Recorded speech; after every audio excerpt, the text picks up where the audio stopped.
Ship carrying large amount of drugs and cash belonging to world's most dangerous terrorist group destroyed by U.S. military. September 3rd, 2025. Under the scorching sun of the Southern Caribbean, the United States launched a bloody military strike against one of the world's most feared drug cartels. The target, a 7,200-ton, 110-meter cargo ship operated by the Tren de Aragua and traveling through international waters after leaving Venezuela. On board was a huge fortune in blood money, 300 tons of methamphetamine precursors, enough to make 190 tons of crystal meth worth more than $569 million, and 13,000 crates of cash destined to fund terrorism across the Americas. Worse still, 42 civilians were being held as slaves, forced to work under armed guard. For years, Tren de Aragua has been a nightmare, linked to more than 2,000 murders and 3,500 human trafficking cases. But this morning, the nightmare was attacked by the U.S. military. How can U.S. Special Forces attack while ensuring the safety of civilians? How to approach the target? I will show you the truth right now. September 3rd, 2025, 10:45 a.m. The calm waters of the Southern Caribbean concealed a storm of steel and violence about to unfold. On the horizon, a vessel measuring 110 meters in length and displacing over 7,200 tons cut across the international waters. Outwardly disguised as a civilian cargo ship, it carried a darker truth. Inside its hull, the infamous Tren de Aragua cartel had hidden 300 tons of methamphetamine precursors and held over 40 civilians, forced into labor as prisoners. For years, Tren de Aragua has been more than a criminal syndicate. It has operated like a shadow army. Intelligence reports linked the group to over 2,000 murders, 3,500 cases of human trafficking, and an empire of drug distribution stretching from Venezuela to the streets of Miami, Houston, and New York. They were not just smugglers. They were a designated foreign terrorist organization working under the protection of Nicolas Maduro's regime. Their reach was measured not in miles, but in lives destroyed. The value of the cargo on board was staggering. If processed, those 300 tons of chemical precursors could produce 190 tons of crystal meth, worth nearly $569 million on the U.S. market. Alongside the drugs were 13,000 barrels of cash, a fortune used to finance weapons, assassinations, and terror across the Western Hemisphere. As the ship pushed further north, it represented more than a cartel's lifeline. It was a floating arsenal of chaos, a ticking time bomb of narcotics, money, and human suffering. And on this day, America had chosen to make its move. This was not just another smuggling ship.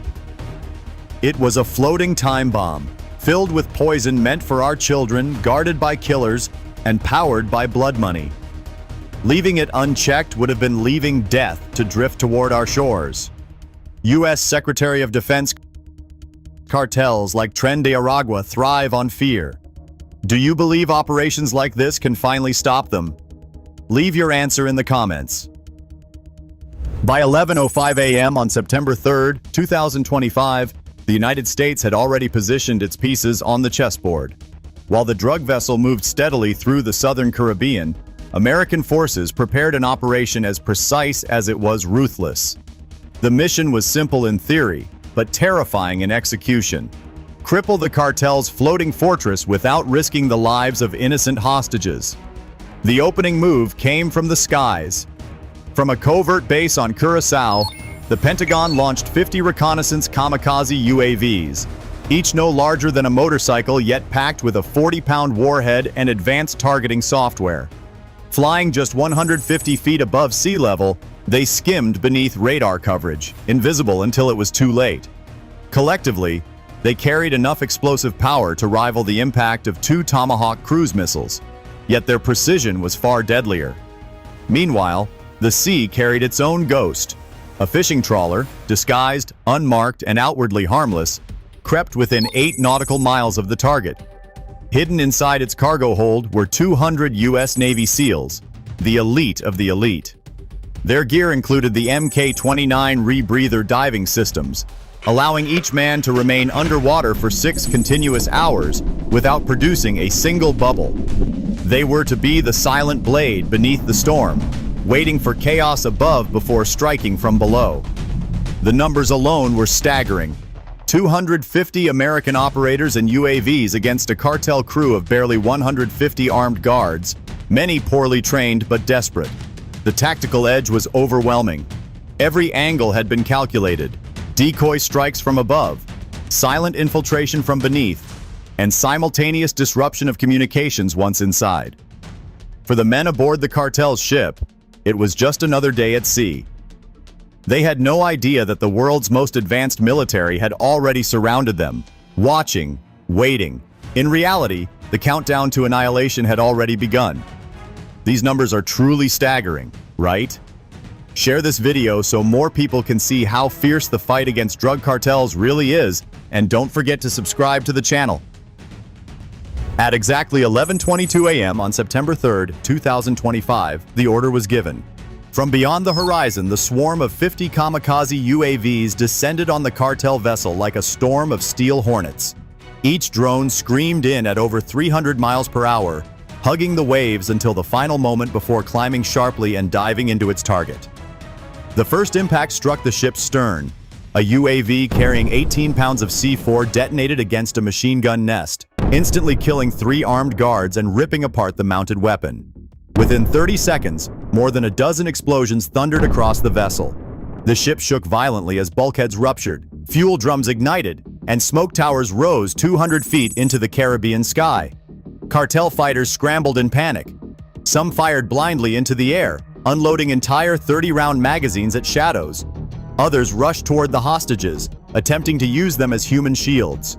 But the American drones had been programmed with surgical precision.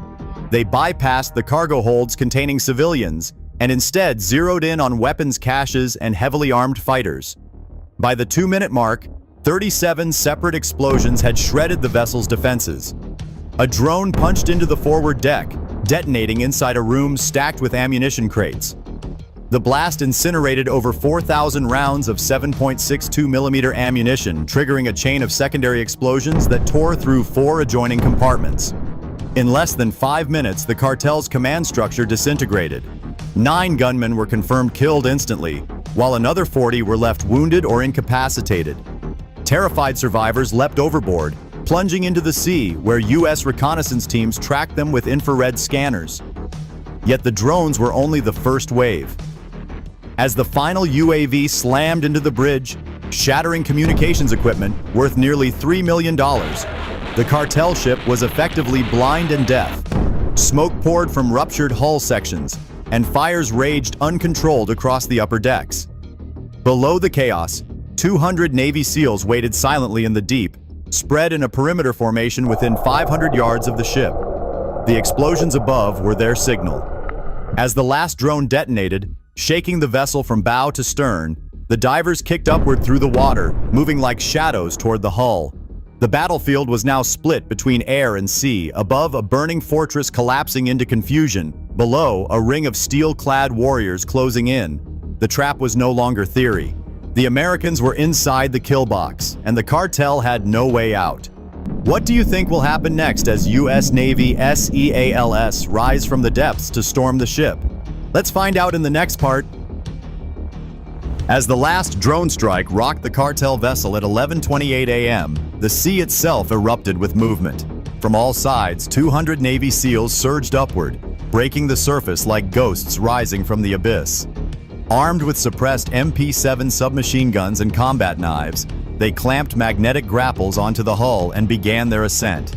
Within 90 seconds, the first operators breached the deck. The ship's defenders, those who had survived the drone barrage, rushed to resist.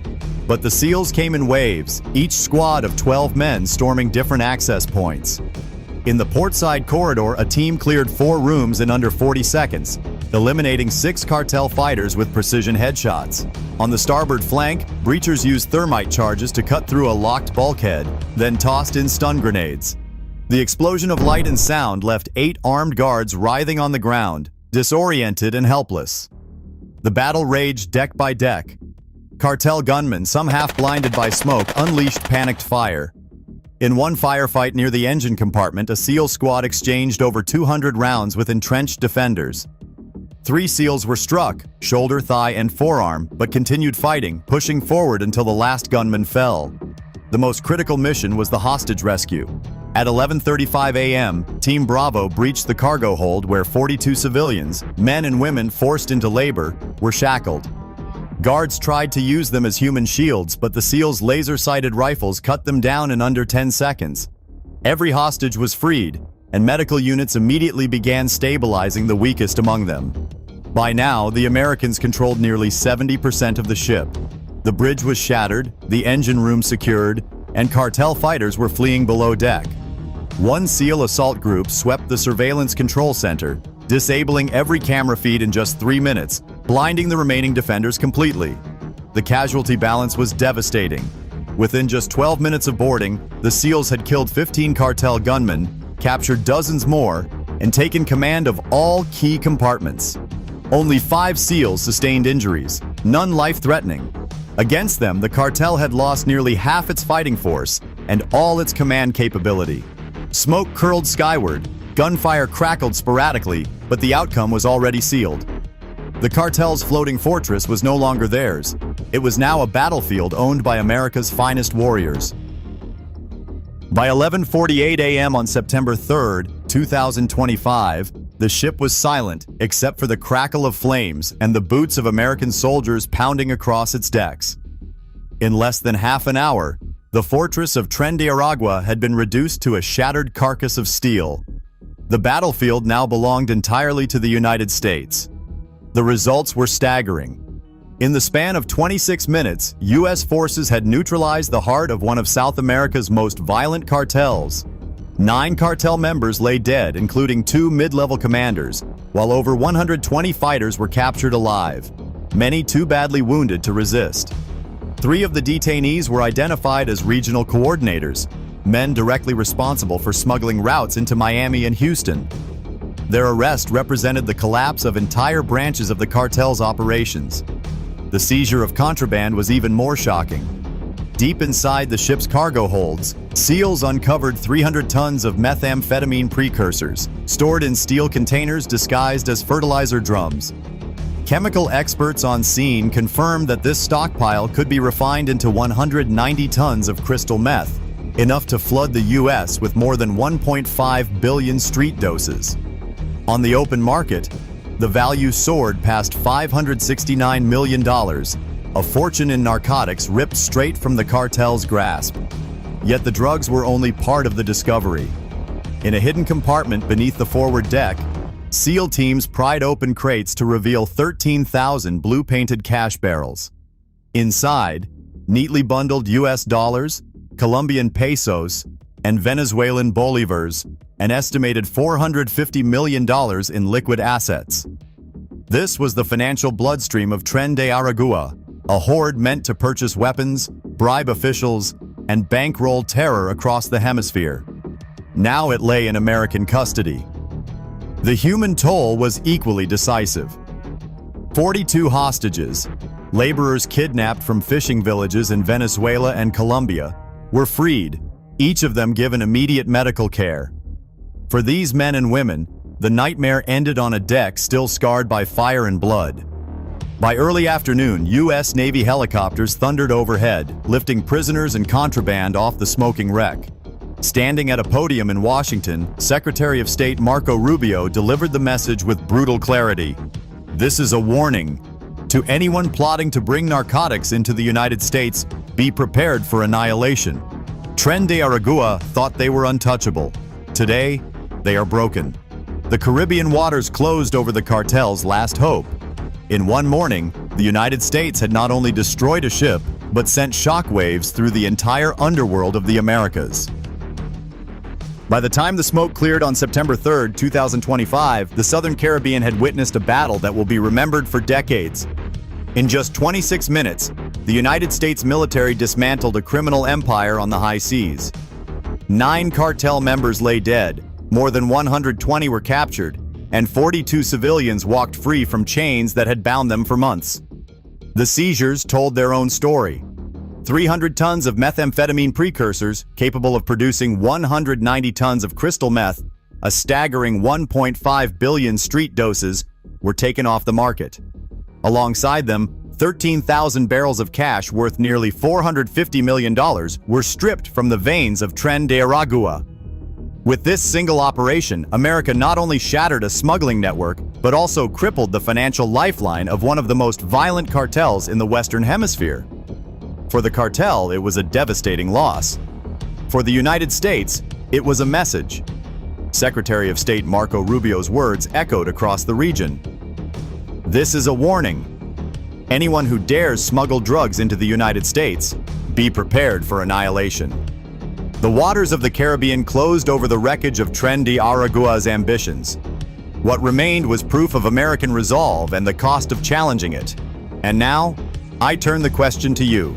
Do you believe this strike will deter other cartels, or will it push them to fight even harder? Share your thoughts below. If you value in-depth analysis like this, don't forget to like, subscribe, and hit the bell so you never miss the next story of conflict shaping our world.